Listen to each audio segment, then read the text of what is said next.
Hi scholars, so this week we have been working on finding the rate of change as well as the unit rate for a proportional relationship between two quantities. So today we're going to be practicing how to find out if a relationship between two quantities is proportional or non-proportional. Proportional just simply means that every rate of change is consistent throughout the relationship between X and Y or between two quantities. Non-proportional means that the relationship between X and Y is not consistent or is not proportional, meaning that the rate of change is not the same between every relationship between X and Y's quantities. So we're going to show a model today with 3 different examples of 3 different relationships between two quantities and determining if they are proportional or non-proportional. We can do this by asking ourselves, does the relationship between Y and X remain constant? And what is the rate? Knowing the rate and knowing the unit rate for each quantity helps us understand whether or not it's proportional and whether or not the relationship between X and Y remains constant. So in this first table, we're going to focus on our relationship between hours and miles. So that means that for every mile traveled, the relationship is also proportional with the number of miles traveled for each hour. So if I know that in 1 hour I drove 3 miles, that means that it is 3 miles for every 1 hour. So I need to think about what my unit rate is. My unit rate is going to be 3 miles per hour.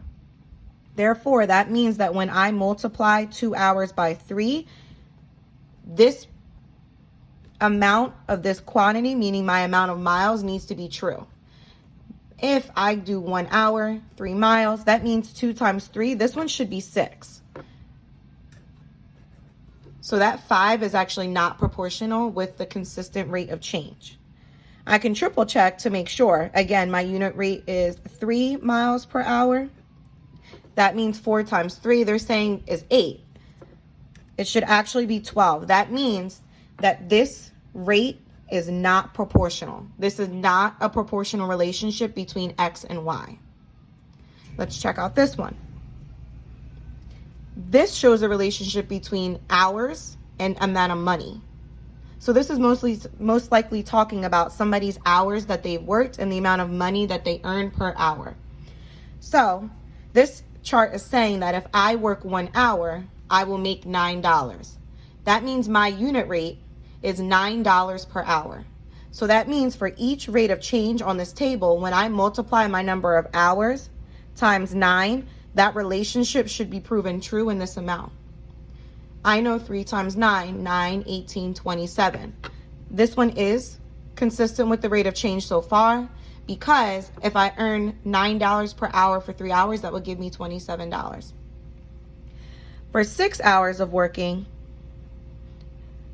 they're saying if I work 6 hours and earn $9 an hour, that I would be earning $54. I want to see if that is true with my proportion, because in order for that to be true, 6 times 9 needs to equal 54 in order for this relationship to be completely proportional. 6 times 9, 9, 18, 27, 36, 45, 54. That is still consistent with my rate of change.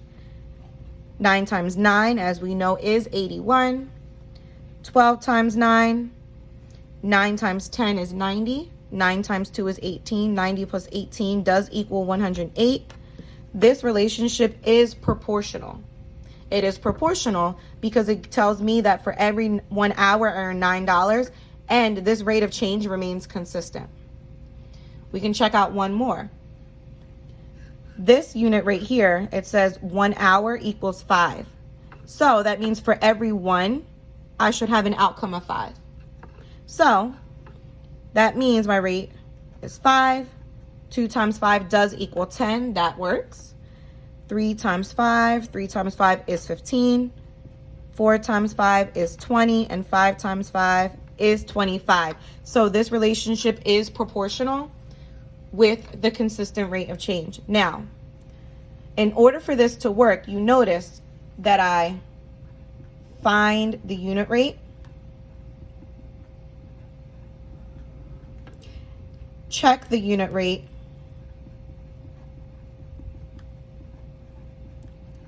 for each value. And then I determined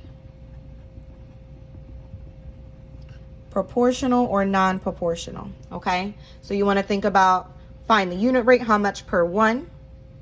Check the unit rate for each value. So you saw that I checked for each one on every chart, and determine proportional or non-proportional. If you realize after the first one that it is not proportional, check a second one just to make sure, because you might have miscalculated. If you see that it is true for one, keep checking a few more just to confirm that it remains consistent throughout the entire proportional relationship. As you work on your work, make sure that you are thinking about what the unit rate is the relationship between X and Y remaining consistent, and is the relationship proportional or non-proportional?